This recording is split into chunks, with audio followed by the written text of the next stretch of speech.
Namaskar. Welcome back to my English tutorial class. I am Meena Karketi. Students, today I am going to explain the third poem of class 10th from First Flight. The name of the poem is A Tiger in the Zoo and it is composed by George Leslie Norris. Students, I want to tell you something about the poet George Leslie Norris. These are his pictures. So let's start. George Leslie Norris was a Welsh poet and short story writer. He was born on 21st May 1921 in UK. Norris is considered one of the most important Welsh writers of the post-war period and his literary publications have won many prizes. He died on 6 April 2006 in US. So students, this is the short description of the poet. Now let's read the poem. A Tiger in the Zoo. In this poem, the poet has compared two different behaviors of a tiger in two different situations. As we know well, that tiger is a wild animal and its natural habitat is jungle. So when he lives there, his behavior is original. But when he is kept in the zoo or in a cage, his behavior is totally different and his condition is also very miserable. This is shown in this poem by the poet through his words. So let's read the poem. He stalks in his vivid stripes the few steps of his cage on pads of velvet quiet in his quiet race. He stands for tiger. Here tiger is personified. Stalks means moves slowly or follows. In his vivid means bright or brilliant.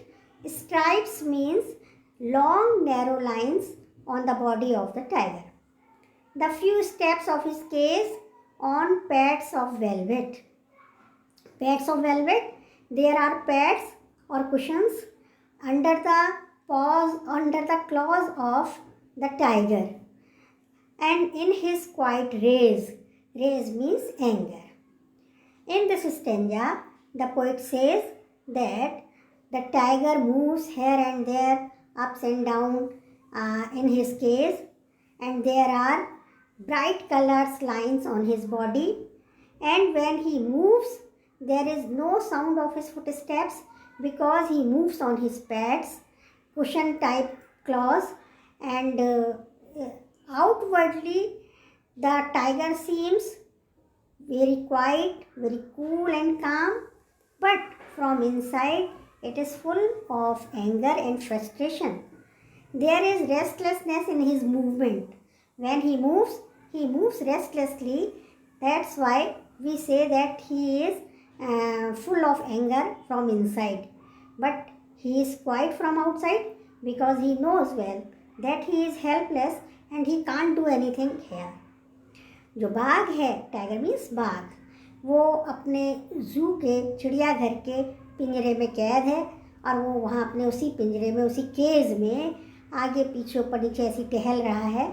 उसके शरीर पर चमकीले रंग की, भूरे और काले और पीले से रंग की पट्टियाँ बनी हुई हैं, धारियाँ बनी हुई हैं.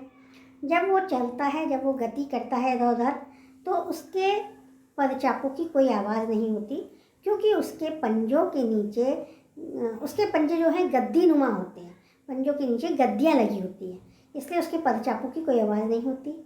बाहरी रूप से देखने में वो टाइगर बड़ा ही शांत दिखाई पड़ रहा है, पर वो उतना शांत है नहीं.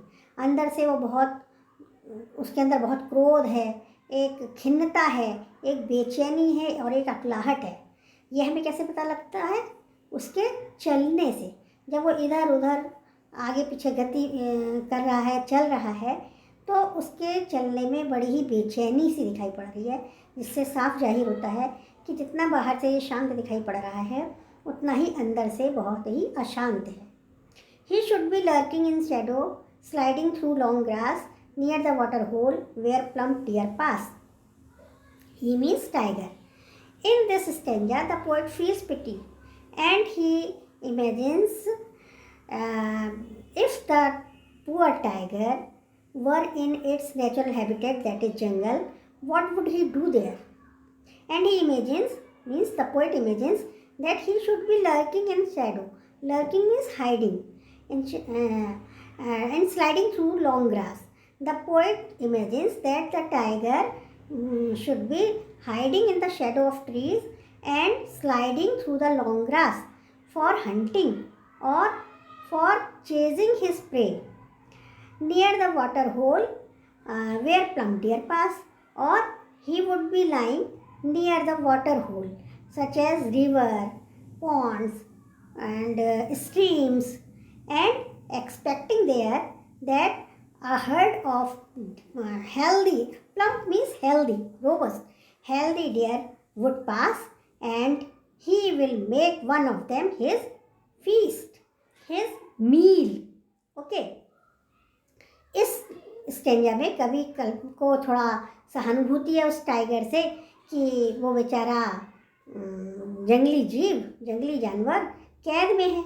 अगर ये अपने नेचुरल हैबिटेट में, अपने प्राकृतिक आवास में यानी जंगल में होता तो क्या करता?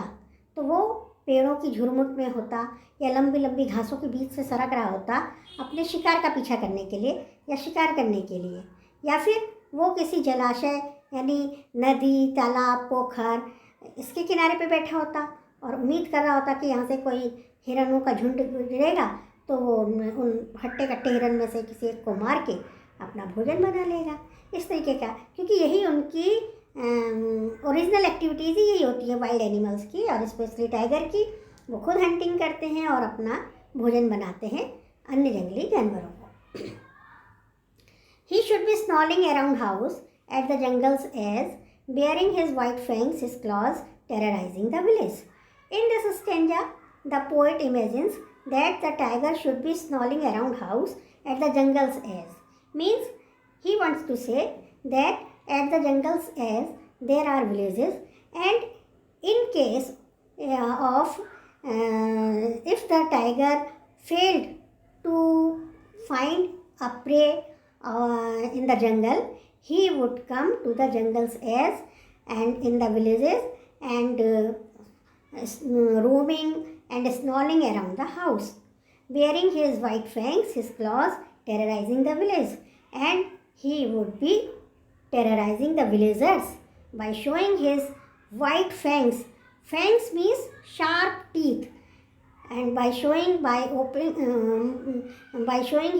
exposing his white teeth and claws. In this way, he would be terrorizing the villagers. In this stanza, the poet gives us a hint that if we don't stop deforestation, or we don't stop cutting the trees or jungles, the wild animals will be forced to come in our villages, towns, in our area, and they will be forced to come in our area in search of food, and they will take our domestic animals like goat, sheep, dog, cat, etc., or even children of human beings too. So we should not interfere in their natural habitat. If we interfere in their life, they will surely interfere in our life.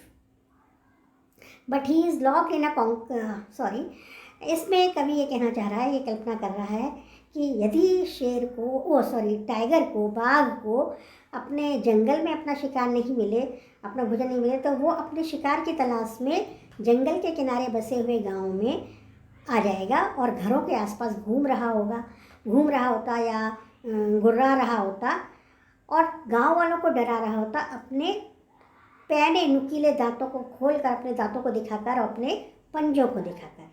कवि इसमें हमें ये भी hint दे रहे हैं कि यदि हमने जंगल का कटाव जारी रखा और हमने पेड़ों का काटना बंद नहीं किया तो जंगली जानवर जैसे टाइगर हैं ये मजबूर हो जाएंगे हमारे इलाकों में आने के लिए, हमारे गांव, हमारी बस्ती, हमारे कस्बों में आने के लिए अपने भोजन की तलाश में। और फिर वो हमारे जंगली जानवर, हमारे घरेलू पालतू जानवर जो होते हैं, कुत्ता, बिल्ली, भेड़, बकरी, गाय, भैंस, उन्हें उठा के ले जाएंगे। इवन हमारे इंसानों के बच्चों को भी ले जाएंगे। तो वो हमारे जीवन में, हमारी लाइफ में दखलंदाजी इसलिए करेंगे, यदि हम उनकी लाइफ में दखलंदाजी करेंगे तो निश्चित रूप से वो भी हमारी लाइफ में दखलंदाजी करेंगे ही। But he is locked in a concrete cell, his strength behind bars, stalking the length of his cage, ignoring visitors. In this stanza, the poet comes back to the zoo and he says that the poor animal is locked in a concrete cell. Concrete is a mixture of cement, sand, water, broken stones. It is a mixture, and walls are made of this mixture. So his cell means a small room, but here it is not a room, it is an open area, but it is smaller than its natural habitat, that is jungle. So it is called cell, and cell's wall is made of concrete. His strength behind bars, iron rods. There are iron rods on the wall, and just like as the iron rods in our windows, through which we can't go outside. Okay, we can't go out, but we can we can watch through the bars, stalking the length of his cage, ignoring visitors.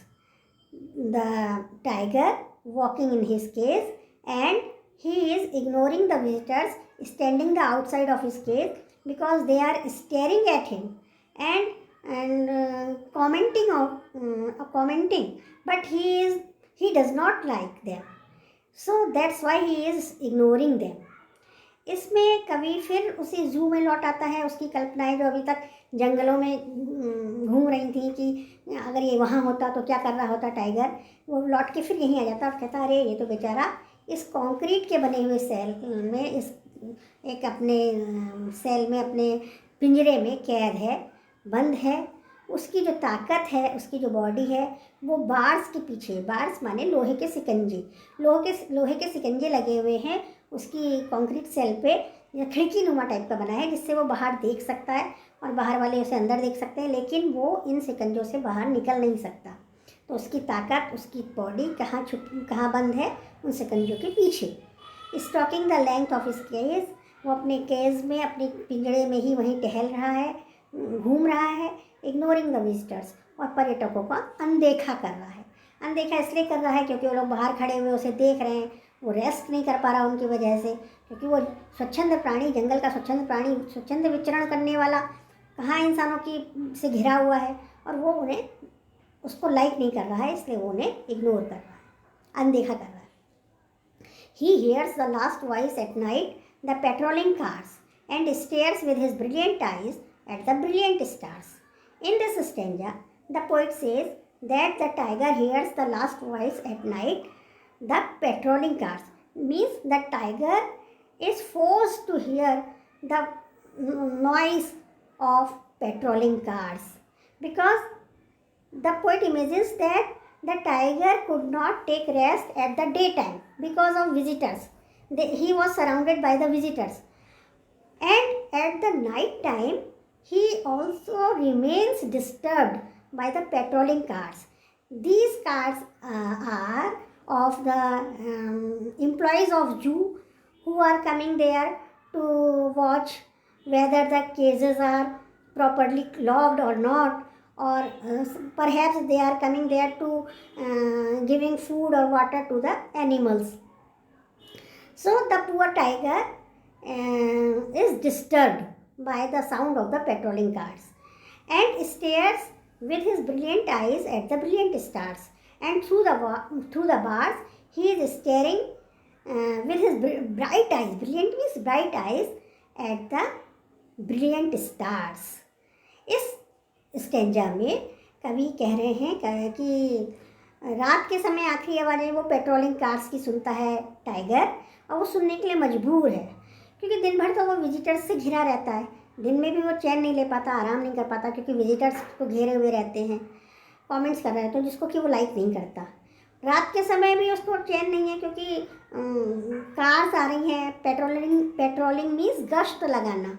जो cars हैं, जो वो जू के employees की हैं, कर्मचारियों की कार हैं, जो शायद अपनी कार से आते हैं वहाँ देखने के लिए कि सभी जानवर अपने केजेस में हैं कि नहीं, उनके केजेस प्रॉपर्ली लॉक्ड हैं कि नहीं, या वो उन्हें सप्लाई करने आते होंगे फूड वाटर वगैरह, जो भी जिस भी कारण से आते हैं, पर उनकी अपनी कार से उस टाइगर को डिस्टरबेंस होता ही है उन कार्स की आवाज़ों से, और वो उस बार के माध्यम से, बार के थ्रू बाहर आकाश की ओर देखता है, अपने चमकदार आंखों से चमकदार तारों को देख रहा है।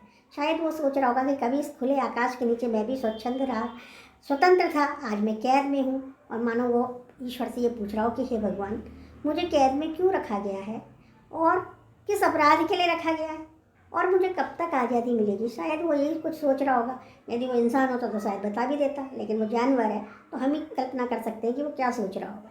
So this is the explanation of the pome. Now the rhyming scheme. The rhyming scheme